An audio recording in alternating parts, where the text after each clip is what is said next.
flames. Multiple people on board and the miracle escape.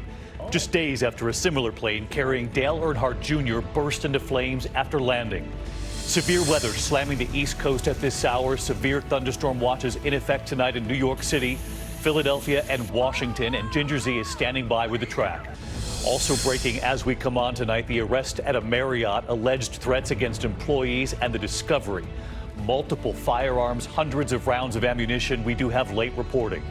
President Trump abruptly canceling his trip to Denmark, saying he did not like how the prime minister responded when he wanted to buy Greenland, saying it's not for sale. The president calling her words nasty. The other plane crashed tonight, the man and woman on board then recording after the crash as they stand on the wing of the plane, floating in the ocean. The high school facing serious questions tonight, now multiple new incidents under scrutiny after images appearing to show students giving a Nazi salute. What's been discovered now? The new shark attack tonight, this time a child on the East Coast rushed to the hospital. And the fires raging at a record rate in Brazil's Amazon rainforest. Scientists tonight and their dire warning involving climate change. And Brazil's president tonight and who he's suddenly blaming. And America Strong tonight. She is the good luck charm times 100. This is ABC World News Tonight with David Muir. Good evening. It's great to have you with us here on a very busy Wednesday night. And we begin tonight with that fiery plane crash in Northern California, the Cessna aborting takeoff and then bursting into flames, multiple people on board. Tonight, the images of that jet. You can see the flames, the smoke there. It had just been loaded with fuel. The pilot halted that takeoff at the last minute. Tonight, we are just learning about this miracle escape, how 10 people got out of that plane. The jet was already on fire. And this comes, of course, just days after a similar plane carrying Dale Earnhardt Jr. burst into flames after landing. ABC's David Curley, who covers aviation, leading us off again tonight.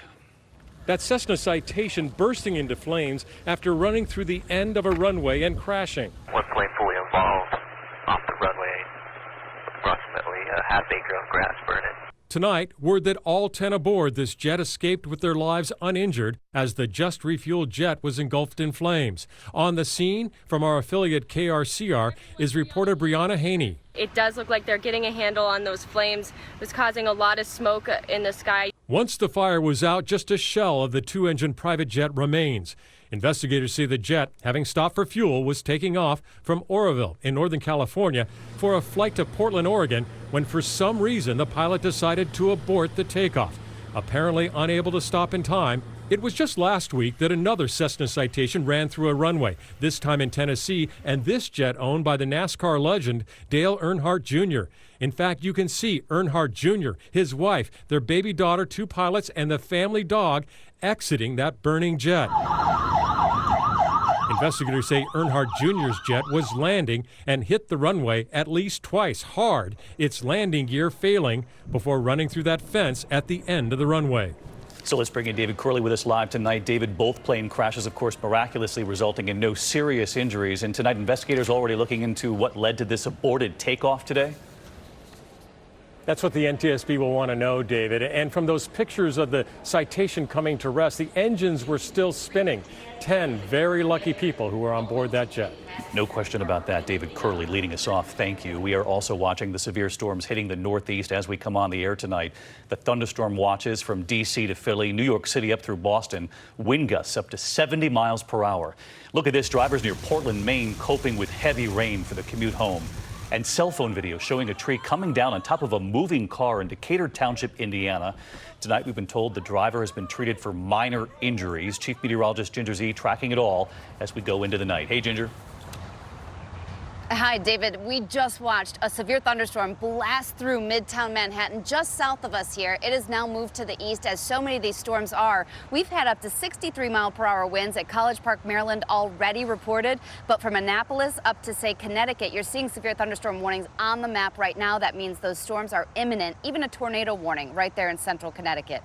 These storms will start to die out, especially without the heating of the day. But tomorrow, we heat it right back up again. Another round of storms with that next low pressure system coming in tomorrow evening along the I-95 corridor. But you know what else is coming in? Much cooler air behind it, David. All right, relief coming.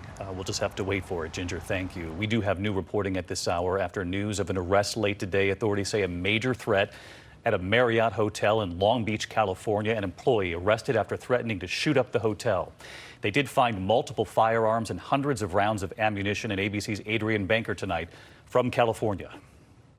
Tonight, police in Long Beach, California, seizing this arsenal of weapons, including an assault rifle, hundreds of rounds of ammunition, and high-capacity magazines from the home of a cook who worked at this airport Marriott hotel. Authorities arresting 37-year-old Rodolfo Montoya of Huntington Beach for making a criminal threat of violence against hotel employees and guests. The investigation into Montoya launched after a concerned hotel employee alerted authorities. Suspect Montoya had clear plans, intent, and the means to carry out an act of violence that may have resulted in a mass casualty incident. Police say a preliminary investigation has revealed Montoya was upset over a human resources matter.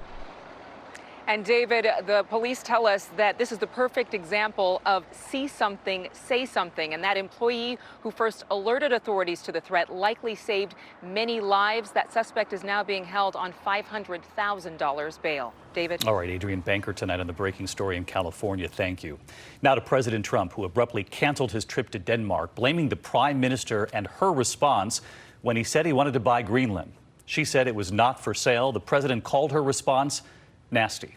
ABC's Kara Phillips at the White House.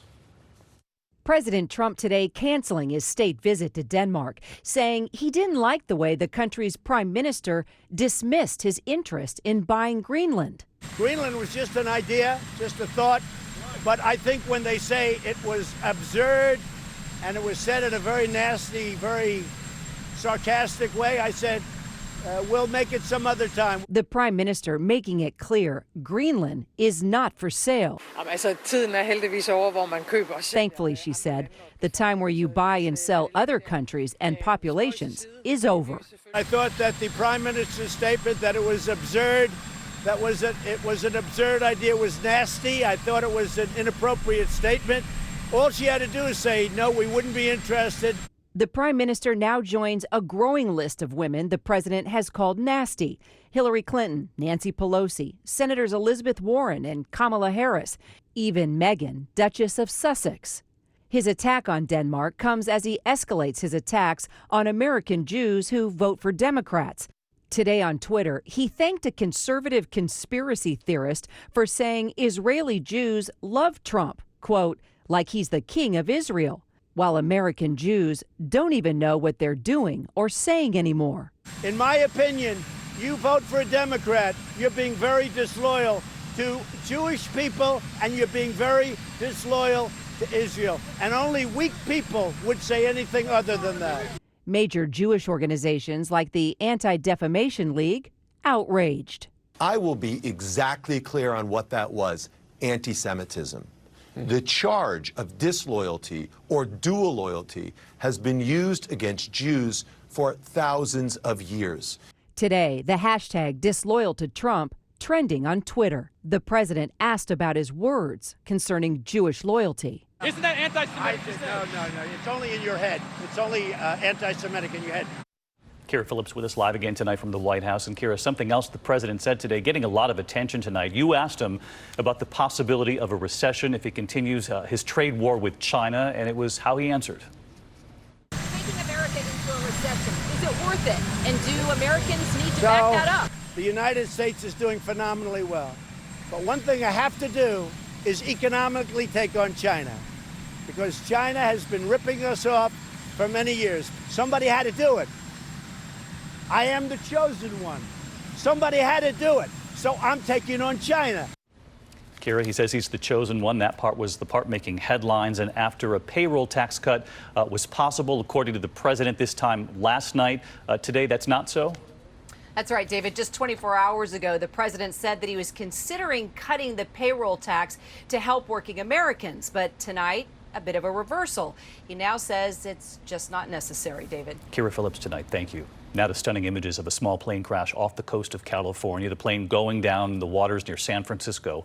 The tail seen in the ocean there. The pilot and passenger documenting themselves floating on the wing in the ocean. ABC's Will Carr from California tonight.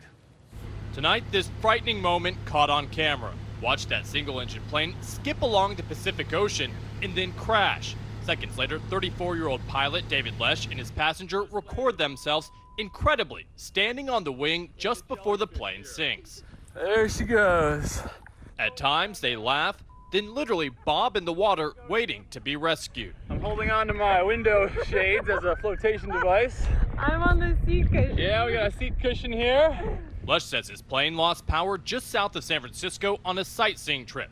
His friends in a second plane recorded video of those heart-stopping moments. The Coast Guard quickly swept in, the two waving from the water, avoiding serious injury but stung by jellyfish before they were airlifted to safety. I'm David Lesh. Lesh, the owner of an outdoor clothing company, has a history of attention-grabbing behavior to promote his brand. Our videos are provocative and edgy, but if you think that I crashed my brand new airplane into the Pacific as a publicity stunt, you need your head examined. With the plane still at the bottom of the ocean, the NTSB tells us they're waiting for it to be recovered before they decide if they want to launch a full investigation. David. Will Carr reporting tonight. Thank you, Will. Next this evening to that high school in California facing growing outrage over videos appearing to show teenagers giving a Nazi salute. Tonight, there are now new videos emerging, that school facing new scrutiny. And here again, Matt Gutman. Those newly surfaced videos prompting school officials just south of Los Angeles to expand their investigation into allegations some students engaged in acts associated with Nazis and the Confederacy. In one video, you can see someone holding a German flag, appearing to high step and do the Sieg Heil salute. The image is emerging just days after this video. Students at an off-campus banquet last November appearing to do a Sieg Heil salute, one teen singing a German marching song associated with the Nazis. The Garden Grove School District telling ABC News it found out about that video months later, saying it strongly condemns the behavior and that it disciplined the students involved privately, but that it did not involve the larger school or district community in addressing the issue. That left parents and teachers from Pacifica High School outraged overnight. You failed miserably. And tonight, the Pacifica High School principal apologizing. We are sorry that our investigation and our transparency with the Pacifica community fell drastically short. And David, it is still unclear how those students were disciplined after that initial video surfaced. And tonight, that school principal reiterating that any student found engaging in either hate speech or activities will be punished. David. Matt Gutman, thank you. Now to the anger from many Americans who have been demanding universal background checks. There are renewed calls after El Paso and Dayton. The president said after those recent mass shootings that he too wanted meaningful background checks. So what happened? Here's Mary Bruce. Just after the massacres in Dayton and El Paso, President Trump said this time would be different. There's a great appetite, and I mean a very strong appetite, for background checks, and I think we can bring up background checks like we've never had before. Americans have been calling for change too. In Iowa, Republican Senator Joni Ernst shouted down by voters demanding gun reforms. A lot of the incidents that we see do come back to mental illness. But President Trump has also been facing a different kind of pressure from the gun lobby. And now, 2 weeks after El Paso and Dayton, he's changing course. We have a lot of background checks right now. Gun owners can tell you that, others can tell you that. But there are certain weaknesses, we want to fix the weaknesses. You know, it's a slippery slope, and that's what actually your gun owners and a lot of other people are concerned with. Sources tell ABC News the president promised the head of the NRA, Wayne LaPierre, that he will not support universal background checks. 100 people a day die from guns. Do you see that as a public health emergency? I do. And they die for a lot of other reasons, too. We're working on background checks. There are things we can do, but we already have very serious background checks. We have strong background checks. After the Parkland shooting last year, the president welcomed survivors to the White House and made similar promises. And I don't understand why I could still go in a store and buy a weapon of war. Mary Bruce with us live tonight. Of course, that new polling, the most recent polling showing 89% of Americans support a strong background checks. And Mary, we know Parkland survivors today releasing their own plan calling for an assault weapons ban, universal background checks. And we heard the president say today, right there in your report, that we're working on background checks. Any more from the